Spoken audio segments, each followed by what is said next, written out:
نبينا محمد وعلى آله وأصحابه أجمعين أما بعد فأعوذ بالله من الشيطان الرجيم لا يحب الله الجهر بالسوء من القول إلا من ظلم۔ پارہ نمبر 6 میں سورۃ النساء کا کچھ حصہ ہے۔ تقریباً پہلا 1 پاؤ سورۃ النساء کا ہے اور باقی 3 پاؤ میں سورۃ المائدہ ہے۔ سورۃ النساء کا اس سے پہلے ہم 5ویں پارے کے ضمن میں موضوعات کیا ہیں اس کو جان چکے ہیں۔ 6 پارے میں اللہ تعالیٰ نے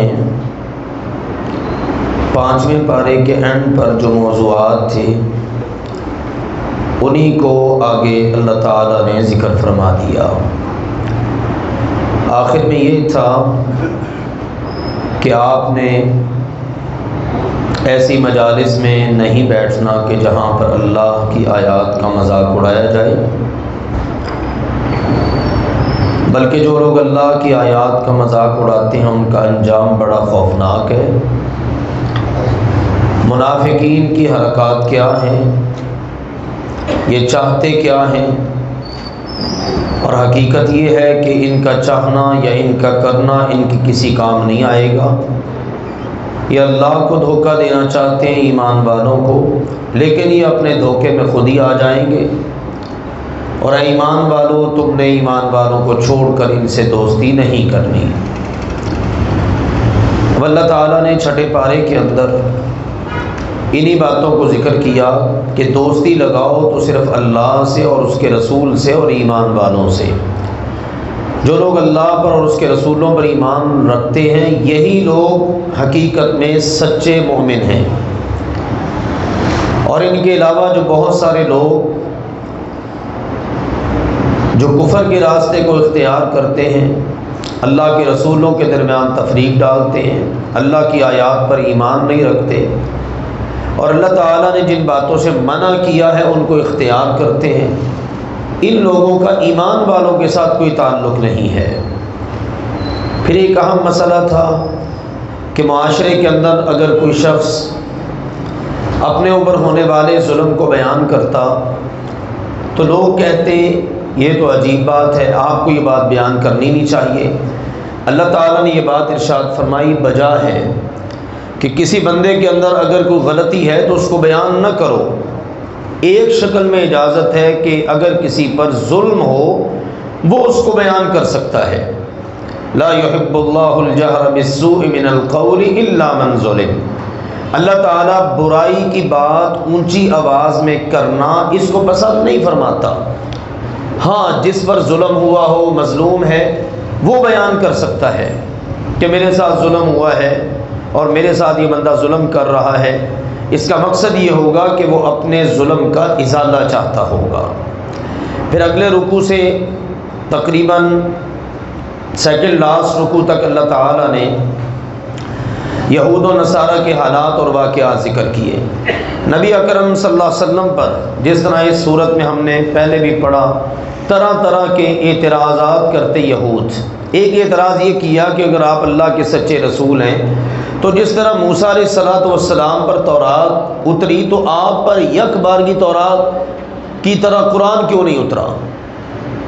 اگر آپ پر ویسے قرآن اترتا تو ہم سمجھ لیتے کہ آپ اللہ کے رسول ہیں۔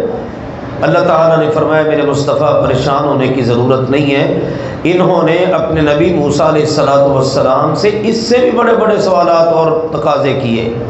ان سے ایک تقاضا یہ تک کر دیا، ارنا اللہ جہرا، اے موسیٰ اللہ تعالیٰ کو ہمارے سامنے لا کے دکھا۔ وہ اللہ کو ہمارے سامنے لا کے دکھائے گا تو ہم تجھ پر ایمان لائیں گے۔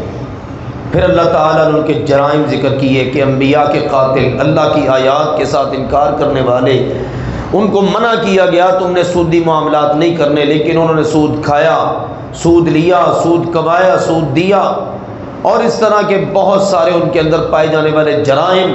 ان کو حکم تھا نیکی کا حکم دو، برائی سے منع کرو، اس کے الٹ چلتے۔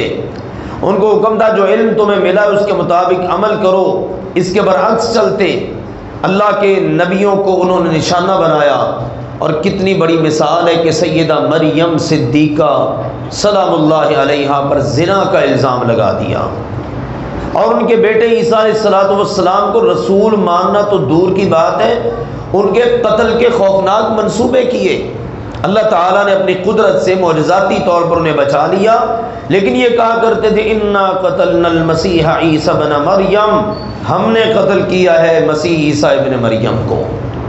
اس قدر ان کی جرت، اور اس قتل کو یہ قبول کرتے تھے۔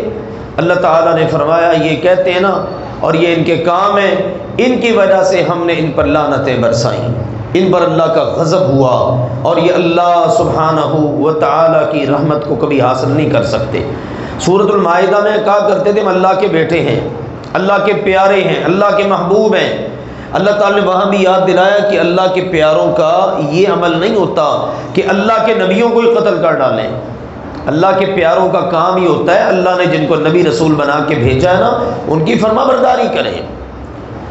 پھر اسی طرح سے عیسائیوں کے عقائد نظریات، انہوں نے عیسیٰ علیہ السلام کو معاذ اللہ ہی بنا دیا، کہنے لگے اللہ تعالیٰ تین میں سے تیسرا ہے۔ اللہ نے کہا ایسا نہ کرو، دین میں غلو نہ کرو، یہ عقیدہ تثلیث نہ رکھو۔ یہودی کہتے ہم نے قتل کر دیا، تم کہتے ہو نہیں وہ ہمارا خدا ہے۔ تو یہ دونوں ہی نظریات غلط ہیں۔ یا اللہ صحیح نقطہ نظر کن کا ہے؟ فرمایا ان کا ہے جو یہ عقیدہ رکھتے ہیں کہ عیسیٰ علیہ السلام اللہ کے بندے ہیں، اللہ کی طرف سے سیدہ مریم کی طرف القاء ہونے والی روح ہیں، اور اللہ کے کلمہ کن سے وجود میں آنے والے ہیں۔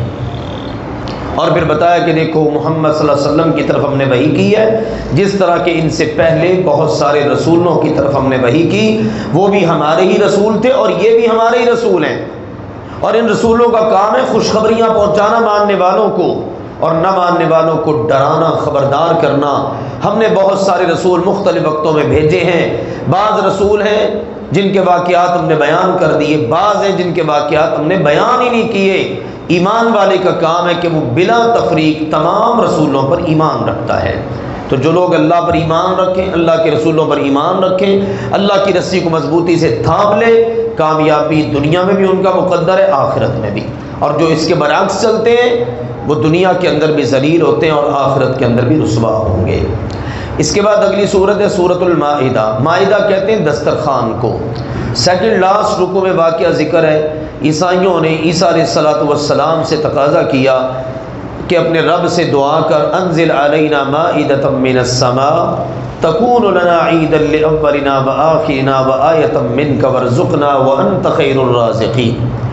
آپ اپنے رب سے کہو کہ ہمارے لیے دسترخوان اتار دے۔ یہودیوں کے لیے اترتا رہا ہے من سلوا، تو ہمارے لیے بھی تو ہونا چاہیے نا۔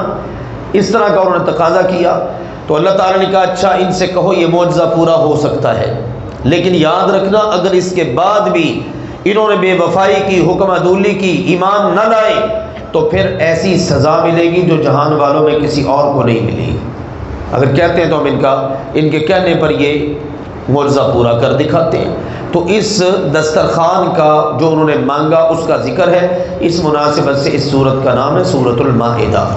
زیادہ تر یہ مسائل پر مشتمل سورت ہے، حلال اور حرام، حلال کیا ہے، حرام کیا ہے، کافی تفصیل اللہ نے اس صورت میں ذکر کر دی۔ اس کے ساتھ ساتھ بعض حرام کام ایسے جن کا ارتکاب کرنے پر سزا ملتی ہے، جیسے چوری، ڈاکہ، اس طرح کے عمل جو کرے گا اس کو یہ سزا ملے گی۔ ابتدا سے اللہ تعالیٰ نے یہ فرمایا کہ یا ایھا الذین آمنوا اوفوا بالعقود، اے ایمان والو جو معاملے معاہدات تم کر لو ان کو پورا کیا کرو، اور ان کو پورا کرنا یہ تمہاری ذمہ داری ہے۔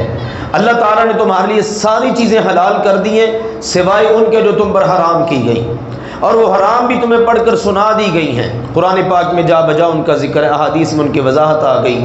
مثال کے طور پر حرمت علیکم المیتہ، مردار حرام ہے، والدم بیت و خون حرام ہے، لحم الخنزیر سور کا گوشت حرام ہے، اسی طرح سے دیگر چیزیں، مثال ہے چوٹ لگ کر مر جانے والا جانور وہ حرام ہے، وہ جانور جو آستانوں پر ذبح کیے جاتے وہ حرام ہیں، طبی موت مر جانے والے جانور وہ تمہارے اوپر حرام ہیں۔ یہ ساری کی ساری تفصیلات اور جیسی دیگر ہیں۔ کہا گیا کہ اہل کتاب کا کھانا تمہارے لیے حلال ہے، تمہارا کھانا ان کے لیے حلال ہے، لیکن شرط یہ ہے کہ وہ کھانا حلال ہو۔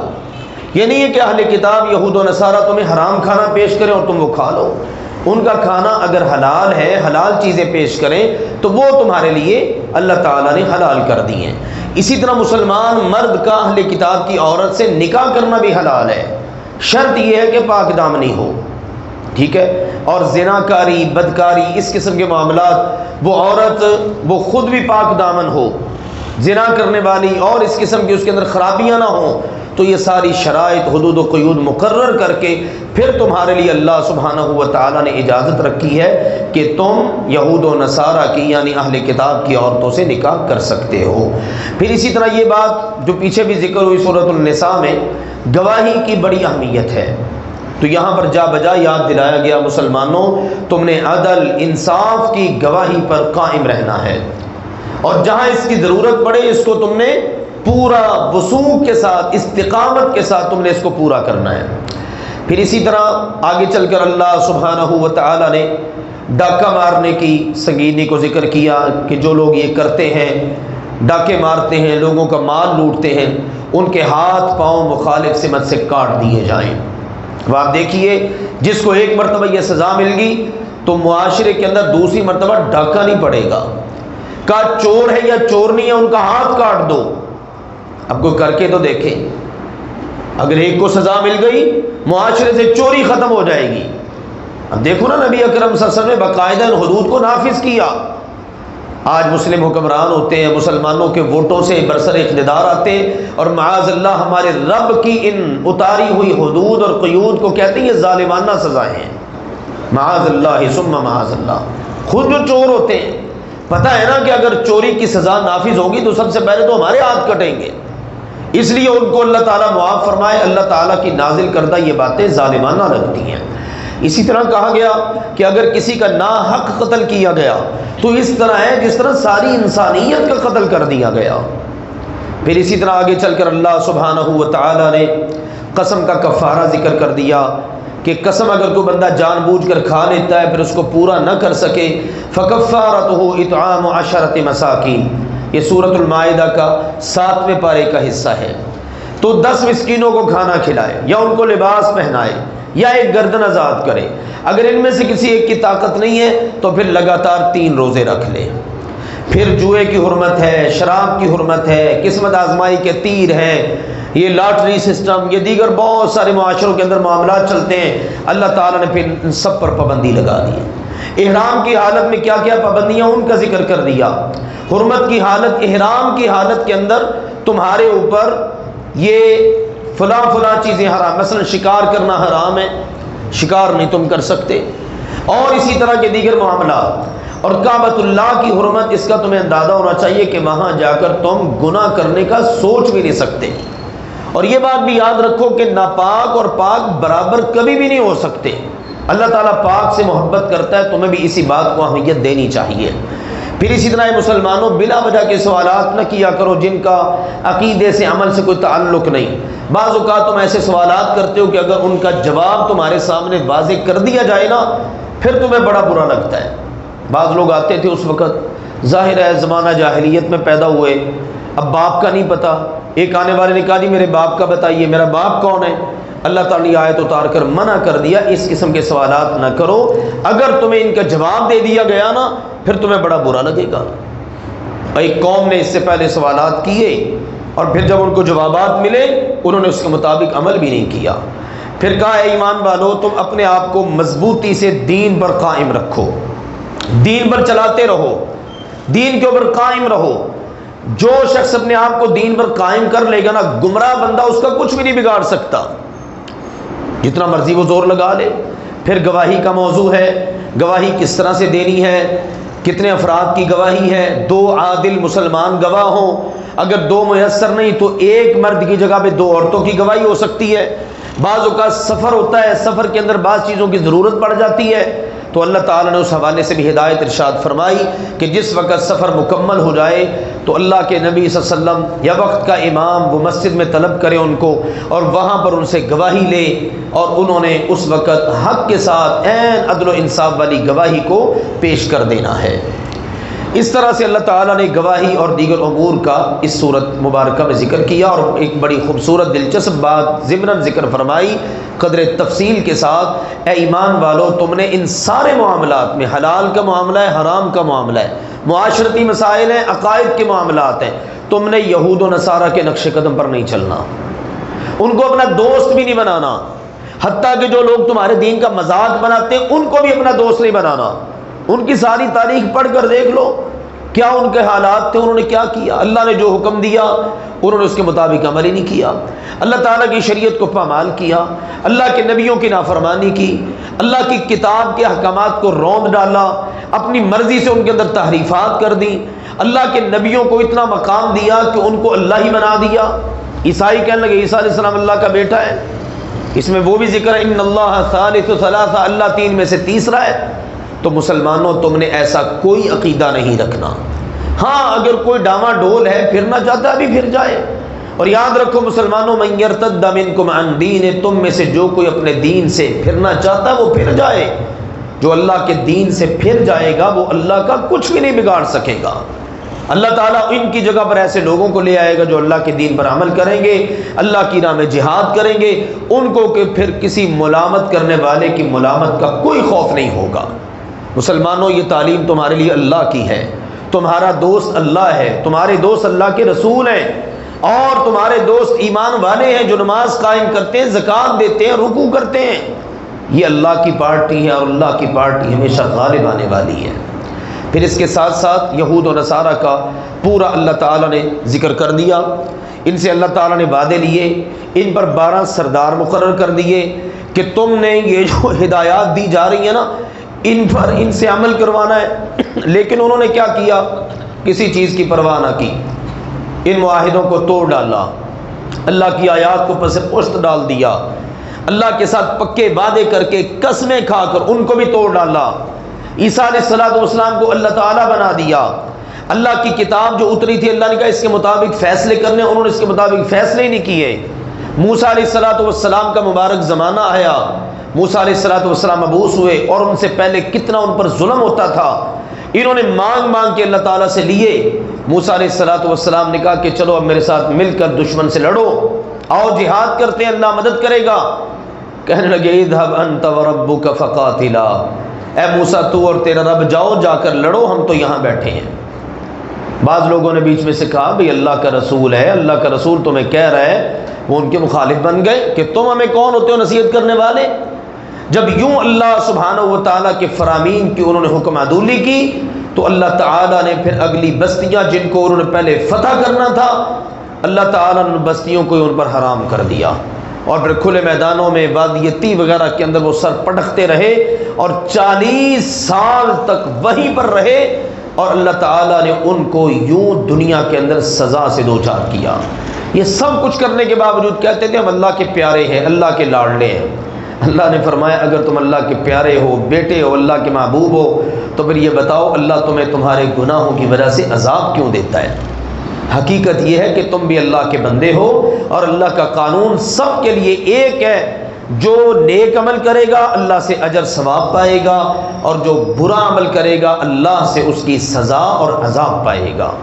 پھر اسی طرح سے سیدنا آدم علیہ السلام کے 2 بیٹوں حابیل اور قابیل کا ذکر آ گیا۔ اللہ نے ان کو پیدا کیا، قربانی کا تقاضا کیا، ایک کی قربانی قبول ہوئی، دوسرے کی نہ ہوئی۔ قابیل کہنے لگا حابیل کو لأقتلنک، میں تجھے قتل کر دوں گا۔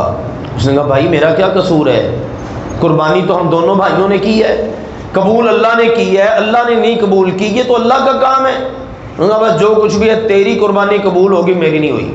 اس نے اس کو قتل کر دیا۔ نبی اکرم صلی اللہ علیہ وسلم نے بتایا کہ سب سے پہلا انسانیت میں قتل وہ ہوا، جتنے بھی ناحق قتل ہوں گے نا وہ قابیل برابر کا گنہگار اور مجرم ہوگا۔ کتنا بڑا اس کے لیے گناہ ہے۔ اللہ تعالیٰ برے اعمال کی شروعات سے ہم سب کو محفوظ رکھے۔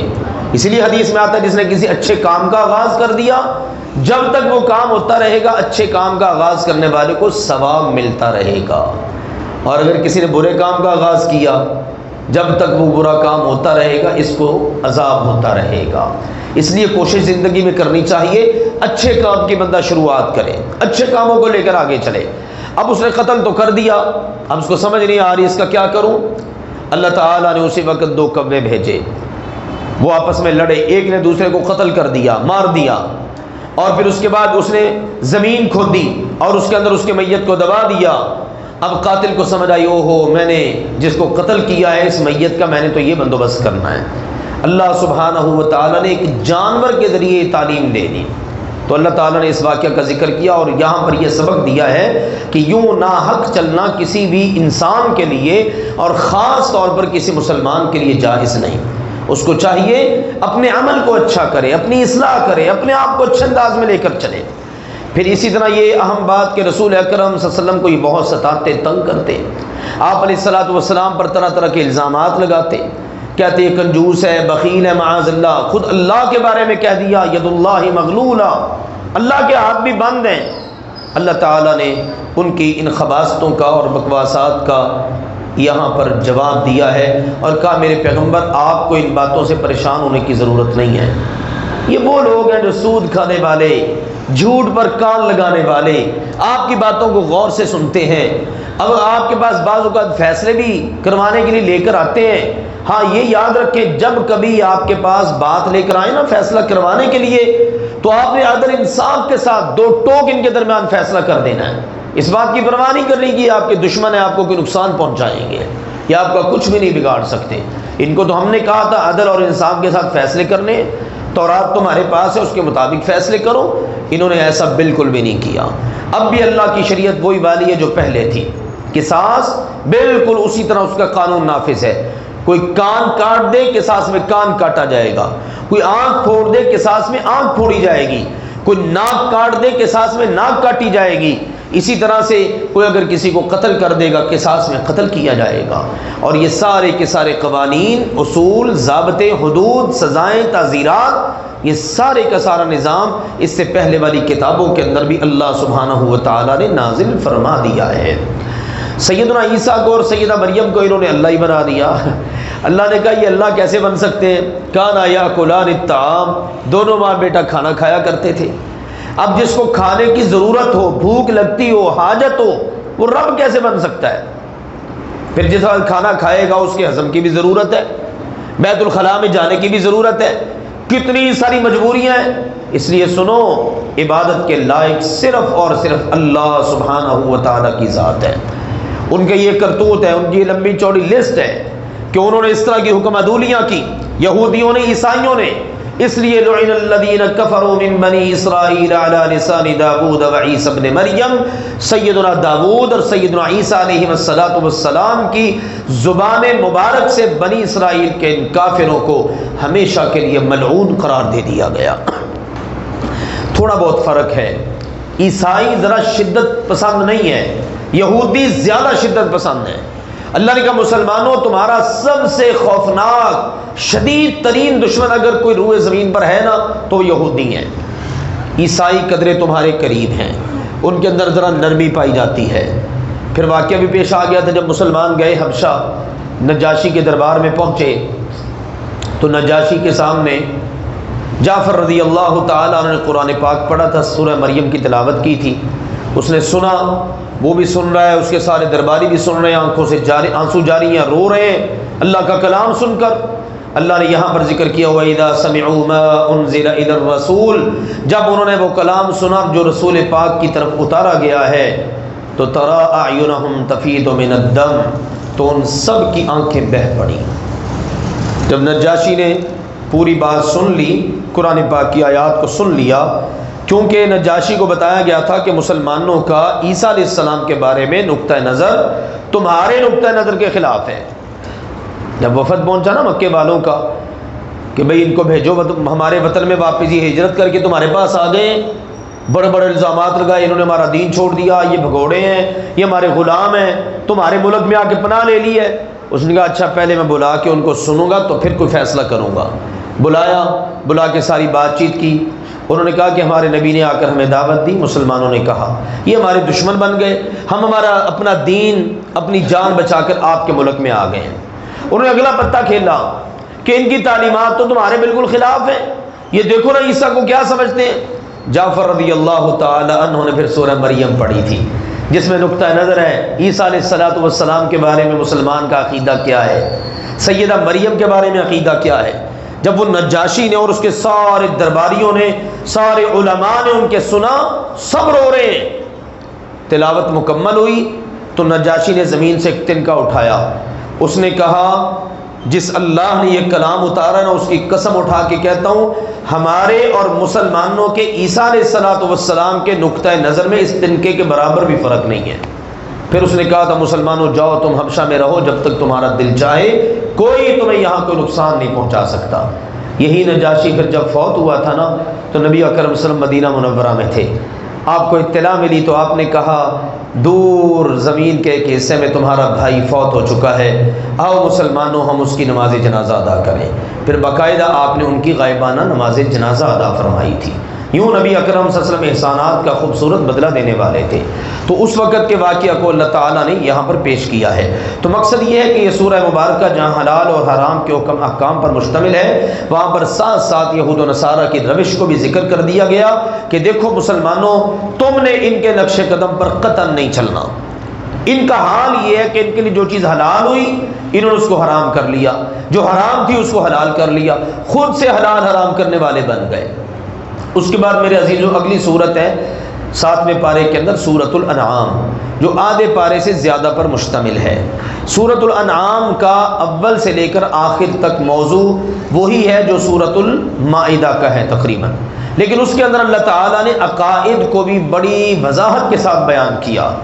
مین ہے عقیدہ توحید، اس کا اثبات، شرک کا رد یعنی اللہ سے متعلق عقیدہ، جو غلط ہے اس کا رد، جو صحیح ہے اس کا اثبات۔ دوسرا عقیدہ ہے رسول اکرم صلی اللہ علیہ وسلم کی رسالت اور نبوت کا۔ تیسرا عقیدہ ہے آخرت کا۔ یہ تین عقائد اللہ سبحانہ و تعالی نے بڑی وضاحت شر و بسط کے ساتھ ان کو ارشاد فرما دیا ہے۔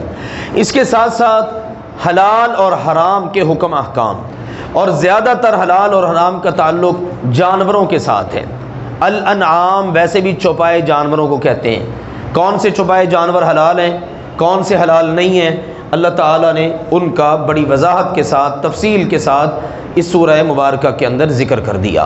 اللہ کی تعریف پر مشتمل آیات ہیں، مثلا ابتدا میں الحمدللہ الذی خلق السماوات والارض وجعل الظلمات والنور، ساری تعریفیں اس اللہ کے لیے ہیں جس نے آسمانوں اور زمین کو بنایا، جس نے اندھیرے روشنی بنائی، جس نے یہ سارا جہان بنایا، اور بھی آگے بے شمار قسم کے دلائل ہیں۔ دیکھو اللہ وہ ہے جس نے ستارے پیدا کیے، اللہ وہ ہے جس نے سورج بنایا۔ آواز کو کیا ہو گیا ہے، تمہیں سمجھ نہیں آ رہی؟ میں اشارے کر رہا ہوں، تم نے ریکارڈنگ ہی کروا کے رہنا لگتا ہے۔ تو اللہ سبحانہ و تعالیٰ وہ ذات ہے کہ جس نے ستارے پیدا کیے، جس نے سورج پیدا کیا، جس نے چاند پیدا کیا، جس نے پہاڑ بنائے، جس نے زمین بنائی، زمین کے اندر بے شمار قسم کے غلے، اناج، پھل پھول، یعنی یہ سارا جہان، آفاق یعنی کائنات میں پھیلی ہوئی اللہ کی قدرت کی نشانیوں کی طرف اس صورت میں بار بار توجہ دلا کر اس عقیدے کو ثابت کیا گیا کہ اللہ خالق کل شیء، ہر چیز کا خالق کون ہے؟ اللہ۔ ہر چیز کا خالق اللہ ہے، ہر چیز کا خالق اللہ ہے، تو فاعبدوہ، تم سارے عبادت بھی بس اسی کی کرو۔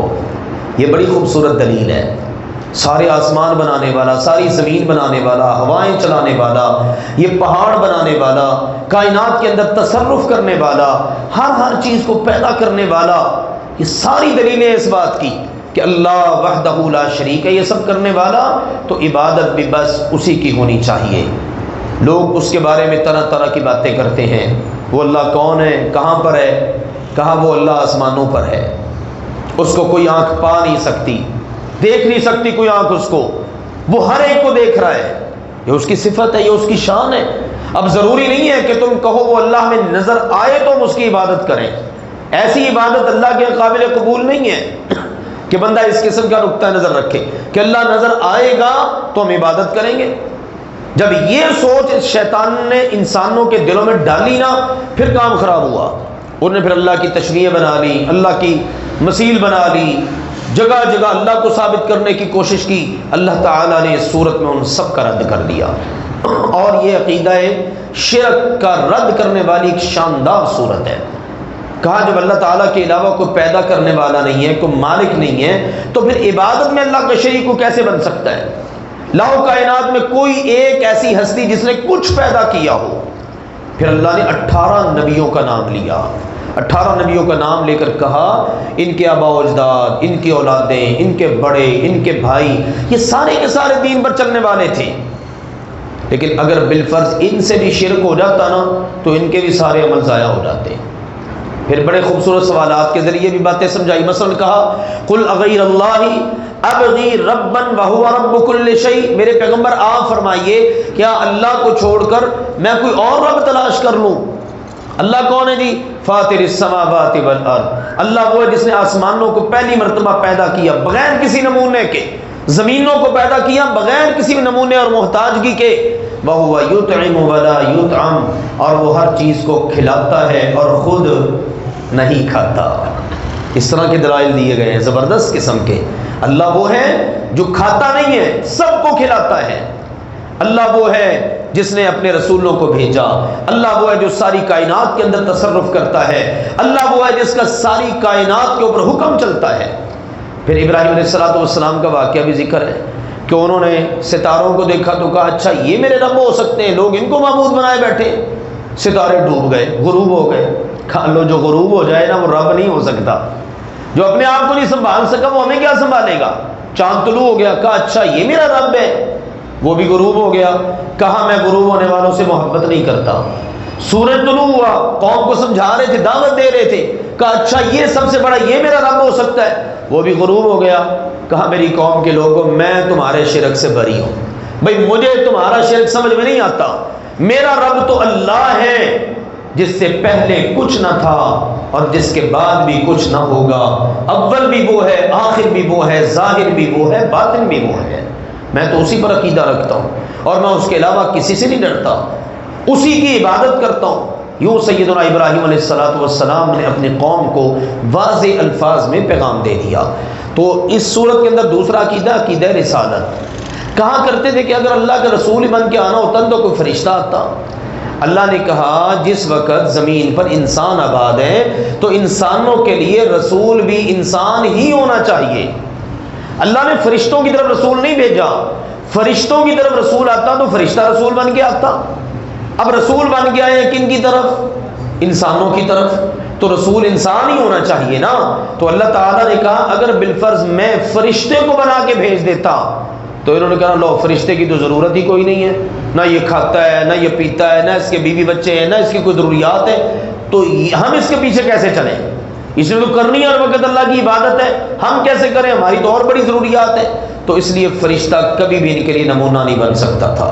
پھر نبی اکرم صلی اللہ علیہ وسلم کو یہ بات بڑی تکلیف دیتی کہ یار میں ان کو اتنی دعوت دے رہا ہوں، اتنے زبردست دلائل پیش کروں، یہ ماننے پر آتے ہی نہیں ہیں، الٹا انکار کرتے، اور آپ پر ان کا اعراض کرنا بڑا گراں گزرتا۔ اللہ نے کہا میرے مصطفیٰ اگر آپ پر ان کا یہ اعراض کرنا گراں گزرتا ہے نا تو پھر آپ ان کو جیسے چاہیں مسلمان بنا لیں۔ یا اللہ یہ تو مجھ سے تقاضے کرتے ہیں فلاں معجزہ دکھاؤ، فلاں نشانی دکھاؤ۔ اللہ نے فرمایا آپ پھر آسمان پر سیڑھی لگا کے چڑھ جائیں، زمین میں سرنگ بنا کے اس میں چلے جائیں، فتأتیہم بآیہ، اور ان کو لا کے دکھا دیں معجزہ۔ لیکن میرے پیغمبر آپ حوصلہ رکھیں، آپ اپنے آپ کو اتنا زیادہ ٹینشن میں نہ ڈالیں، یہ اللہ کا کام ہے، آپ کا کام ہے ان تک اللہ کا پیغام پہنچانا، ہدایت دینا نہ دینا یہ اللہ کی مرضی ہے۔ دیکھو نا کتنے چوپائے جانور ہیں جو سارے کے سارے اللہ کی تسبیح کرتے ہیں، اللہ کے آگے سجدہ ریز ہوتے ہیں، اللہ ذوالجلال والاکرام کی عبادت کرتے ہیں، یہ لوگ تو جانوروں سے بھی گئے گزرے ہیں۔ لہذا آپ کو ان کے بارے میں پریشان ہونے کی ضرورت نہیں ہے۔ یہ آپ پر اعتراض کرتے ہیں کہ جو کلام آپ پر اترا آپ نے خود سے بنا لیا، اس سے بڑا ظالم کون ہوگا جو اتنا بڑا جھوٹ بولے کہ اللہ تعالیٰ نے کوئی بات اتاری نہیں ہے، یا جس طرح اللہ نے اتاری ہے ویسے میں بھی اتار سکتا ہوں۔ اللہ نے فرمایا یہ سارے کے سارے ان کے خوفناک قسم کے اعتراضات ہیں جو آپ کی نبوت پر ہیں، آپ پر اترنے والی وحی پر ہیں، ان اعتراضات کی کوئی حیثیت نہیں ہے، اس طرح میرے عزیزو ایک عقیدہ ذکر ہوا ہے، عقیدہ آخرت، مرنے کے بعد دوبارہ اٹھنا. اس کو بھی اللہ نے بڑے خوبصورت پیرائے میں جا بجا ذکر کیا ہے، عقلی نقلی دلائل دے کر. مثال کے طور پر ایک دلیل یہ پیش کی، دیکھو زمین بالکل مردہ ہوتی ہے، اللہ آسمان سے پانی اتارتا ہے اور زمین کے اندر زندگی پیدا ہو جاتی ہے. اللہ تعالیٰ دیکھو کتنی بے جان چیزوں سے جاندار چیزیں پیدا کر دیتا ہے، اور کتنی بار ایسا ہوتا ہے کہ جاندار میں سے اللہ بے جان کو پیدا کر دیتا ہے. تو جو اللہ یہ سب کچھ کر سکتا ہے، اس اللہ کے لیے تمہارے مرنے کے بعد تمہیں دوبارہ زندہ کرنا بھی کوئی مشکل نہیں ہے. سنو، سب سے بڑا اس بات کا گواہ اللہ ہے. اللہ جیسی گواہی کسی کو ہو ہی نہیں سکتی. اللہ اس بات کا گواہ ہے کہ اللہ نے تمہیں تمہارے مرنے کے بعد دوبارہ اٹھا لینا ہے. لہذا تم اس کی فکر نہ کرو کہ کس نے اٹھانا ہے، کب اٹھانا ہے، کیسے اٹھانا ہے. تم اس کی فکر کرو کہ جب اٹھنا ہے تو اس کو جواب کیا دینا ہے، اس زندگی کا اس نے تم سے حساب لینا ہے. اس کے بعد میرے عزیزو چوتھا جو اہم موضوع ہے نا حلال و حرام کا، وہ بڑا وضاحت تفصیل کے ساتھ شرح و بسط کے ساتھ ذکر ہوا ہے. مثال کے طور پر مسلمانوں، اگر کوئی طبی موت جانور مر جائے نا، تم نے اس کا گوشت نہیں کھانا. اب انہوں نے اعتراض کر دیا مخالفین اسلام مشرکین، کہتے دیکھو جس کو اللہ مارتا ہے نا اس کو مسلمان نہیں کھاتے، اور جس کو خود اپنے ہاتھ سے ذبح کرتے ہیں نا اس کو کھا لیتے ہیں. اللہ تعالیٰ نے بتایا حقیقت یہ ہے، وہ جو طبی موت مرتا ہے نا اس پر کوئی اللہ کا نام ذکر نہیں ہوتا. مسلمان جب ذبح کرتا ہے تو کیا کہتا ہے؟ بسم اللہ اللہ اکبر. یہ جو مسلمان نے اس پر اللہ کا نام لیا ہے نا، اس وجہ سے وہ حلال ہو گیا ہے. باقی طبی معاملات الگ سے ہیں، میڈیکلی، جس طرح کہ جانور کی رگوں میں سے خون نکل جاتا ہے اور وہ کھانے کے لیے مفید ہے.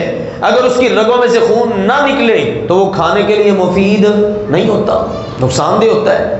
تو یہ بات کی چیزیں ہیں، لیکن اس وقت مین اور اہم چیز یہ تھی فَكُلُوا مِمَّا ذُكِرَ اسْمُ اللَّهِ عَلَيْهِ، جس پر اللہ کا نام ذکر ہو جائے نا اس کو کھاؤ.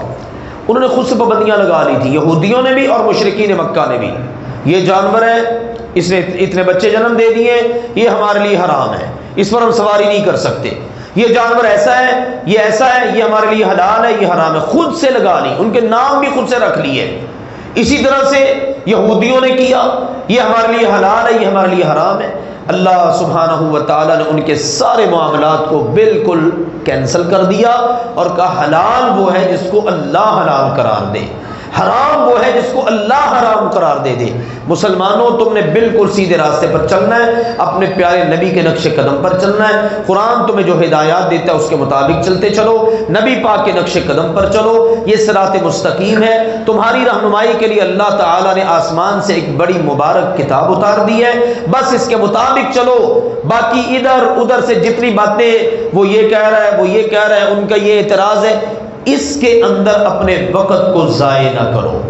میرے لیے، آپ کے لیے آج کے دور میں بھی یہ بڑی قیمتی بات ہے. ہم دین پر عمل کر رہے ہوتے ہیں، لوگ طرح طرح کی باتیں کر رہے ہیں. کسی نے کوئی ادھر سے بات کر دی، کسی نے ادھر سے بات کر دی، بندہ ایسے پریشان ہوتا ہے اور یہ فلاں نے یہ بات کر دی. یا ہم لوگوں کو دیکھتے دیکھو اتنی بڑی تعداد ہے جو یہ کر رہے ہیں، تو کیا یہ سارے غلط ہیں؟ ہاں میرے عزیزوں، ہو سکتا ہے سارے غلط ہو سکتے، اللہ اور اللہ کا رسول غلط نہیں ہو سکتے. یہ بات اگر ہمیں سمجھ آ جائے نا تو ہمارے لیے سیدھے راستے پر چلنا بڑا ہی آسان ہے. نبی اکرم صلی اللہ علیہ وسلم تشریف فرمائے، اسی صورت میں آیت اتری ہے. آپ نے لائن کھینچی، سیدھا خط، 2 خط دائیں کھینچے، 2 بائیں، اسی خط میں سے سیدھے والے خط میں ہاتھ رکھا، انگلی رکھی، فرمایا وَأَنَّ هَذَا صِرَاطِ مُسْتَقِيمًا، لوگو یہ میرا صراط مستقیم ہے، فَاتَّبِعُوهُ، اس پر چلو، وَلَا تَتَّبِعُوا السُّبُلَ، اسی میں سے نکلنے والے بہت سارے راستے ہوں گے، ان پر نہ چلو، فَتَفَرَّقَ بِكُمْ عَنْ سَبِيلِهِ، اگر تم ان راستوں پر چلے نا تو تم سیدھے راستے سے ہٹ کر فرقوں میں بڑھ جاؤ گے. کتنا خوبصورت پیغام ہے، اللہ کے نبی کا دیا ہوا راستہ، بس اس پر چلنا ہے. اور آپ نے فرمایا لوگوں میں جا رہا ہوں، تمہارے اندر اپنا راستہ چھوڑ کر جا رہا ہوں. جی وہ کیا ہے؟ فرمایا کتاب اللہ و سنتی، ایک ہے اللہ کی کتاب اور دوسری ہے میری سنت. اگر تم ان دونوں کو مضبوطی سے تھام لو، اپنے نبی سے ضمانت اور گارنٹی لے لو، لن تضلوا، تم کبھی بھی گمراہ نہیں ہو سکو گے. اور اللہ نے کہا دیکھو میرا نبی ابراہیم تمہارے لیے نمونہ ہے، میرے نبی مصطفیٰ تمہارے لیے بہترین نمونہ ہے، جنہوں نے کہا میری نماز، میری قربانی، حتیٰ کہ میری زندگی اور میری موت سب کس کے لیے ہے؟ اللہ کے لیے ہے جس کا کوئی شریک نہیں، اور مجھے اسی بات کا حکم ہے، میں سب سے پہلے اس کو تسلیم کرتا ہوں۔ یہ ہیں تعلیمات، اگر ان ذرعی اصولوں پر آج بھی مسلمان عمل کر لے تو انشاءاللہ العزیز زندگی قرآن و سنت کے مطابق گزارنا آسان ہے، اور زندگی کا آسان ہو جانا بھی اس کے لیے یہ اللہ اور اس کے رسول کا وعدہ ہے۔ اللہ سبحانہ و تعالی سمجھنے اور عمل کرنے کی توفیق عطا فرمائے۔ وآخر دعوانا ان الحمد للہ رب العالمین۔